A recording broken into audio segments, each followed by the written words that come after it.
Bom dia, alunos. Vamos iniciar agora nossa revisão.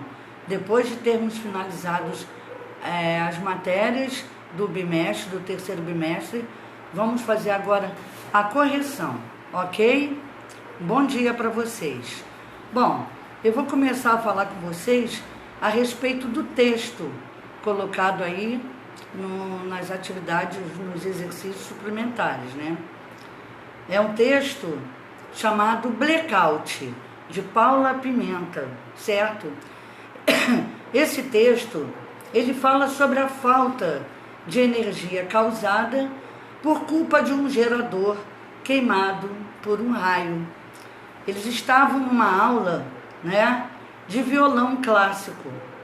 Sendo assim, quando a turma se viu no escuro, por falta de luz, o professor lançou a pergunta: sabia que a luz elétrica no Brasil existe apenas de uns 100 anos para cá? Bom, conclusão. A narradora, ela mostra que atualmente as crianças não sabem viver sem o computador, não é? E para funcionar o computador precisa da energia elétrica. E ela também depende da luz elétrica para tudo, né? Para o banho quentinho, para o refrigerante gelado, o computador, o abajur, né? Que são confortos que a eletricidade nos proporciona. Então aí também diz que precisamos economizar a luz, sim, né? Para não vir muito caro. Mas ficar sem a eletricidade é um caos, né? Isso jamais a gente não pode viver sem a luz, uma vez que já acostumamos com ela, né? A energia elétrica é necessário, é essencial, né? E ela mostra também no texto torcedores fanáticos, né, que precisam acompanhar o Brasileirão pelo rádio ou pela TV. Imagina sem eletricidade, como as pessoas ficariam, todos dependendo dos jogos, né, querendo ver e participar. Outra coisa também que ela fala é sobre tomar banho gelado, nem pensar no friozinho matinal, quando a manhã inicia, que está aquele friozinho. Meu Deus, ficar sem um banho quente seria terrível. Então, dependemos da eletricidade. Ela precisa também ligar o secador para sua vaidade, né? Mexer com seus cabelos, ligar a internet e sair com roupa passada. Tudo isso fundamental com a presença da eletricidade. Daí também fala sobre os tempos antigos, onde não havia o uso do mesmo. Não havia luz há 100 anos atrás. Então, como é que as pessoas sobreviviam? A luz da lua, a luz do lar, que era bem romântico, a luz de velas pelas casas, pelas ruas, né? As pessoas dormiam mais cedo, havia romantismo, as pessoas tinham paciência. Se fosse atualmente, ninguém ia suportar, né? As pessoas antigamente escreviam cartas, então não tinha internet para nós utilizarmos o e-mail, que chega na mesma hora. Então utilizavam as cartas, que levava dias e dias para chegar ao destinatário, e depois para receber também a resposta era um bom tempo, né? Bom, agora tudo é feito por e-mail, bem rápido. Usa-se a luz de velas, e antigamente era usado a luz de velas e lampiões. As pessoas dormiam mais cedo, conversavam e passeavam sobre a luz da lua, sem medo da violência. Ou seja, não tinha energia elétrica, mas também tinha paz, tranquilidade, tempo de sobra para fazer as coisas. Agora é uma correria, porque todo mundo se ocupa direto da internet, né? As músicas eram ouvidas não pelo rádio, nem pelo celular, nem pelo YouTube. As músicas eram ouvidas em serenatas. As pessoas tocavam violão, né? Na noite de lua, ficava bem mais românticos.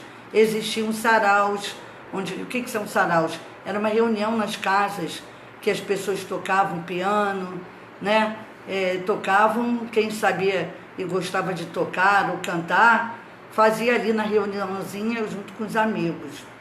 Existiam bandas nas praças. As peças tinham mais, as pessoas tinham mais aptidões, né? Por quê?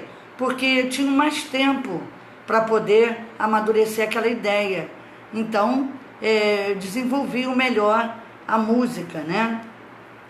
Ou seja, as pessoas fabricavam a música. Hoje em dia, a gente só ouve em estação de rádio, né? Bom, a luz na sala de aula voltou sim, mas só depois que a aula tinha acabado. O romantismo na sala de aula, que foi a luz de velas, né? E aquela tranquilidade acabou, sumiu. Os olhos arderam. Por quê? Porque a luz voltou com força. No final, a autora diz que a ausência da luz faz bem para apagar o andamento da nossa vida corrida. Então, de vez em quando, precisamos sim de economizar luz, né, para não gastarmos muito, e também voltarmos ao romantismo, um tempo para nós, certo? Então, esse foi o texto. Agora vamos fazer a interpretação dele. Número 1. Marque a resposta certa. O texto acima é do gênero, é notícia, é crônica, é conto ou é um artigo de opinião? A resposta é uma crônica, tá? É uma crônica, porque fala sobre o dia a dia de algum acontecimento, que foi, no caso, numa sala, né? Onde as pessoas estavam estudando e a luz acabou. Vamos ao número 2. Quem narra o texto, quem conta o texto, também é personagem da história. Identifique a passagem que comprove isso. Bom, a pessoa que participa da história, que conta a história, então ela está contando em primeira pessoa, né? Porque é ela que fala. Então aí, quando eu digo e eu confesso, está na primeira pessoa. A resposta é essa, da letra A. E eu confesso, não deixo de ligar meu secador de cabelo, nem de usar a internet. Essa é a resposta. E eu confesso, não deixo de ligar meu secador de cabelo, nem de utilizar a internet. Vamos agora ao número 3. Aponte o fato que motivou, né, que levou a autora a escrever essa narrativa. Bom, a pergunta feita pelo professor de violão clássico sobre a eletricidade, o blackout demorado na aula de música, a comodidade proporcionada pela eletricidade, o retorno da luz na aula de música. Bom, o que motivou essa história aí? É a letra B. Foi o blackout que aconteceu, né? E demorou na aula de música. Então, o que proporcionou aí, o que motivou a narrativa foi o blackout demorado na aula de música. Vamos ao número 4. Talvez por isso, as pessoas de antigamente tinham mais aptidão musical. O que é aptidão? Sabiam mais, né? Tinham mais vontade, mais, como é que se fala? Vocação para isso, né? Musical. A que a autora do texto se refere? Ela se refere ao fato de que, sem eletricidade, as pessoas só podiam ouvir música ao vivo. Então, ao fato de que, sem eletricidade, as pessoas só podiam ouvir música ao vivo. Vamos agora ao número 5. A autora do texto expõe uma opinião no fragmento. Fragmento é um pedacinho, tá? De uma frase. Aonde aparece a opinião dela? Culpa de um gerador queimado por algum raio. Assim como as crianças do século XXI não sabem o que é viver sem computador. Letra C. a energia elétrica realmente é essencial. E D, para se enxergar à noite, era necessário usar velas e lampiões. Então a resposta é: a energia elétrica realmente é essencial. Aí ela mostrou a sua opinião. Vamos ao número 6. No trecho, mas ficar totalmente sem ela, jamais. O pronome ela substitui quem? A palavra eletricidade, a televisão, a internet ou a roupa amarrotada? Lógico, a eletricidade, certo? Vamos agora ao 7. Sublinhe e passe o risquinho embaixo dos verbos que compõem esse segmento. As pessoas se recolhiam mais cedo, conversavam mais e passeavam sobre a luz da lua. No contexto acima, eles indicam fatos raros na vida das pessoas em um tempo sem eletricidade, fatos hipotéticos, dúvidas, na vida das pessoas em um tempo sem eletricidade, fatos prováveis na vida das pessoas em um tempo sem eletricidade, ou fatos contínuos que continuavam, Elas se recolhiam, elas conversavam mais, passeavam sobre a luz da lua, isso na época antiga. Então é a última, são fatos contínuos que aconteciam na vida dessas pessoas na época que não havia eletricidade. Então, resposta: fatos contínuos na vida das pessoas em um tempo sem eletricidade. Número 8. Assinale a frase em que a locução destacada exprime ideia de tempo. A. Assim como as crianças do século XXI não sabem o que é viver sem computador. B. Que só existem por causa da eletricidade. C. Agora tudo é feito por e-mail e é assim que ele é enviado. Ou seja, essa aí, a letra C. E a D. Não tenho sido tão pouco assim, já que foram suficientes para esquecermos o bem. A resposta certa é agora, é o momento atual, o tempo. É feito por e-mail e assim é que ele é enviado.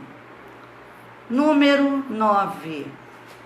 No fragmento, no pedacinho de frase inicial, as aspas, destacam a pergunta que motivou a escrita do texto, a parte mais importante do texto, uma fala que não pertence à narradora do texto, sim, um questionamento feito pela narradora do texto.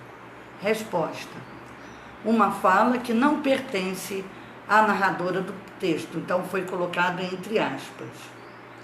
Número 10. Pode-se concluir que a autora escreveu o texto acima para criticar o leitor? Não. Para informar o leitor? Também não. Para emocionar o leitor? Também não. Fazer o leitor refletir, sim. Para o leitor refletir a respeito da época que não havia eletricidade e do tempo atual, Como era antes e como era depois, os bens e os malefícios, Então, fazer o leitor refletir. Agora, número 2. Responda a letra A. Qual é o objetivo da crônica humorística? É tratar de fatos do cotidiano. Fala-se do dia a dia, do que acontece no dia a dia, apresentando de forma particular, com base na subjetividade do autor. O autor, ele é subjetivo, ele faz com que a pessoa interprete os pensamentos dele. Então, a resposta é do número 2, A. Tratar de fatos do cotidiano apresentando de forma particular, com base na subjetividade do autor. Letra B. Quem é o público-alvo na crônica humorística? Bom, os leitores em geral, especialmente aqueles que gostam de crônica, né? Letra C. Quais são as características da crônica humorística? Bom, extrair do cotidiano os temas e as situações retratadas, né? Então, buscar mostrar alguma coisa que a pessoa goste, que seja atual e que leve à reflexão. Oscila entre as esferas jornalística, porque aparece nos jornais, na escrita, e na parte literária, né? Pode ser crítica, apresentar uma reflexão ou ter caráter jornalístico. É uma narrativa, a crônica é uma narrativa com personagens, aparece personagens, aparece espaço, o local onde acontece a história, no caso aí foi numa sala de aula, e tempo reduzidos, os personagens, o espaço e tempo reduzidos. Emprega humor, a crônica humorística tem que ter humor, lógico, o nome já diz. É usado ironia, deboche, né? Ou sarcasmo como recursos. Existem marcas da oralidade e traços linguísticos de informalidade. A escrita é bem simples, para que todos entendam. Então, extrair do cotidiano os temas e as situações retratadas, oscila entre as esferas jornalística e literária, pode ser crítica, apresentar uma reflexão para poder a pessoa parar para pensar e entender melhor, ou ter caráter jornalístico. É uma narrativa com personagens, espaço e tempo reduzidos, né? São poucos. Emprego de humor, ironia ou sarcasmo como recursos, marcas de oralidade e traços linguísticos de informalidade. Escrita normal, simples. Número 3. Complete. O objetivo da crônica argumentativa é diferente da humorística. É apresentar um fato cotidiano, ou seja, do dia a dia, e se posicionar criticamente em relação a ele, apoiando-se para isso em argumentos. Então, na crônica argumentativa, né, existe o quê? A posição crítica da autora, né, utilizando argumentos para convencer o leitor. B. O público-alvo da crônica argumentativa são pessoas, que se interessam por textos que tratam de temas contemporâneos, atuais, certo? Letra C. Vamos ver agora as características da crônica argumentativa. Há um claro posicionamento da cronista diante de um fato socialmente relevante. Escolhe-se um tema que é relevante, que é importante, relacionado à sociedade, né, para ser dito, para ser comentado. Vamos agora à resposta. Há um claro posicionamento, ela se posiciona com clareza, né, diante de um fato que ela apresenta, que envolve a sociedade, e esse assunto é relevante, é importante para todos. Vamos ao número 4. Cite recursos argumentativos, ou seja, recursos que podem ser utilizados para a escritora argumentar e levar o leitor a se convencer de suas ideias. Primeiro, a exemplificação é uma das respostas, tá? A exemplificação. A exemplificação é um recurso importante que confirma, que esclarece e reforça as ideias desenvolvidas pela autora. Outro tipo de recurso argumentativo é a citação de autoridade, ou seja, são argumentos que citam as ideias de uma autoridade para poder ter mais credibilidade naquilo que está sendo dito. Número 5. Numere a segunda coluna de acordo com a primeira, né? De acordo com as figuras de linguagem. Aí vão aparecer a ironia, que é utilizada para ridicularizar ou ressaltar algum aspecto possível da crítica. Existe o paradoxo, né? Que é a união de ideias contraditórias e lógicas. A antítese, que são palavras de sentido contrário. A hipérbole, que é o exagero de expressão. A prosopopeia ou personificação, que são características humanas atribuídas a seres inanimados. E eufemismo, que é o uso da palavra ou expressão para substituir outra de sentido mais grosseiro ou desagradável. Então vamos ver. Já pedi 1 milhão de desculpas.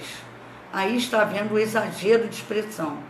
Então vai ser uma hipérbole, correspondente à letra D.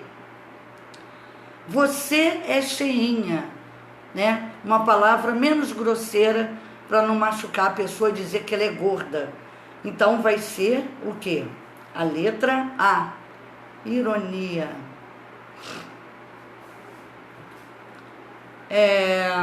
Dia e noite, não e sim. Eu falo de dia e de noite. Palavras contraditórias, não e sim. Então vai ser a antítese. Letra C. Amor é fogo que arde sem se ver. Olha só, observem aí, né? Que vai ser a letra B, um paradoxo, ou seja, união de ideias contraditórias e lógicas. O amor é fogo que arde sem se ver. Não pode existir isso, né? Então corresponde à letra B. É um paradoxo, certo? Vamos agora, janela inteligente respira. Alguém já viu uma janela inteligente, ainda mais respirando? Então aí temos o caso de uma prosopopeia ou personificação, né? Ou seja, características humanas sendo atribuídas a objetos, como a janela. Vai ser a letra E, da prosopopeia ou personificação. Cumpriu sua sentença e subiu ao céu. Quer dizer, fez tudo aqui na terra e subiu ao céu, morreu. Né? Uma palavra amena, para amenizar, né? Menos grosseira, corresponde ao eufemismo, que vai ser a letra F. Bom, número 6. Agora um pouquinho sobre o livro paradidático. A respeito do livro paradidático, a menina que fez América, responda. Letra A. O livro conta a história de quem? Bom, conta a história de Fortunatella, né, uma menina que vivia na Itália, junto com seus familiares. Então a história é contada sobre Fortunatella e sua família que mora no sul da Itália. De Fortunatella e sua família que mora no sul da Itália. Letra B. O que aconteceu com a mãe de Fortunatella após a morte de seu pai? Bom, a mãe de Fortunatella veio para o Brasil, casou, né? Então passou a morar aqui, deixando seus filhos com os avós. Então sua mãe casou-se e mudou-se para o Brasil, deixando os filhos com os avós. Letra C. Como era o dia a dia de Fortunatella em Saracena? Bom, era extraordinário, né? Cheio de história dos avós, muitas aventuras típicas de crianças daquele tempo. Era extraordinário, cheio de histórias dos avós, aventuras típicas de crianças daquele tempo. Vamos agora para a letra D. Cite características de Leone. Leone era o avô de Fortunatella, né? Por parte de pai. Bom, ele gostava de astronomia, ele tinha os olhos voltados para o céu, à procura de estrelas e cometas. Era quem ensinou, foi quem ensinou Fortunatella a ler, amava os livros e vive com a cabeça nas nuvens. Bom, vô Leone gosta de astronomia, tem os olhos voltados para o céu, à procura de estrelas e cometas.